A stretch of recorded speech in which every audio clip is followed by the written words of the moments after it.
Hello বন্ধুরা, তোমরা যারা 2026 সালে চতুর্থ শ্রেণীতে উঠতে চলেছে তোমাদের জন্য আজকে আমি নিয়ে এসেছি একটি দারুণ একটি সারপ্রাইজ। তোমরা অবশ্যই জানতে পেরেছো তোমাদের বইগুলো পরিমার্জিত হয়ে নতুন বইয়ের রূপ ধারণ করেছে। তো এখন আজকে আমরা তোমাদের জন্য নিয়ে এসেছি গুরুত্বপূর্ণ একটি সাবজেক্ট, ইসলাম ও নৈতিক শিক্ষা বা ইসলাম শিক্ষা যেটিকে বলি, সেই সাবজেক্টের নতুন বইটি নিয়ে। তো চলো বন্ধুরা, এখন আমরা দেখতে পারবো আমাদের এই নতুন বইটিতে আমাদের কি কি ধরনের নতুন আপডেট এসেছে এবং কি কি ধরনের পুরাতন সাবজেক্টগুলো ডিলিট করা হয়েছে। তো চলো বন্ধুরা, শুরু করা যাক।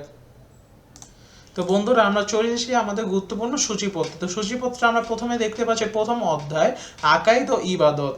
তো এখানে আমরা যে লেসনগুলো পাবো সেগুলো একটু দেখে নিই। যেমন মহান আল্লাহর সুন্দরতম নামসমূহ, ইমানে মুফাসসাল, ইবাদত, সালাতের আহকাম ও আরকান, সালাত আদায়ের নিয়ম, পবিত্র কোরআন তেলাওয়াত, সূরা আল কুরাইশ। এরপরে আমাদের দ্বিতীয় অধ্যায় নবী রাসূল ও মহানবী সাল্লাল্লাহু আলাইহি সাল্লামের সাহাবীগণের জীবন চরিত্র।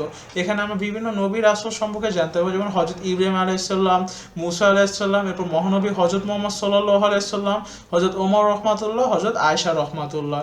এবার তৃতীয় অধ্যায় নৈতিক ও মানবিক গুণাবলী অর্জন। এখানে ভালো মন্দ, ন্যায় অন্যায় জানতে পারবো, উদারতা, পরোপকার, দেশপ্রেম।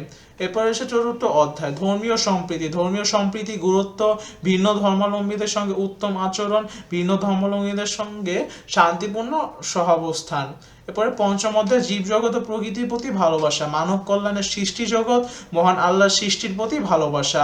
তা আমরা ইনশাল্লাহ 2026 সালের শুরু থেকে প্রত্যেক অধ্যায় lesson by lesson, part by part video upload করা শুরু করবো। তোমরা যদি সেই অধ্যায় ভিত্তিক ভিডিওগুলো দেখতে চাও, অবশ্যই আমাদের চ্যানেলটিকে সাবস্ক্রাইব করে বেল আইকনটিকে ক্লিক করে রাখবে। সেই পর্যন্ত সবাই অনেক ভালো থাকবে, সুস্থ থাকবে। সবার অনেক শুভেচ্ছা কামনা করি। আসসালামু আলাইকুম।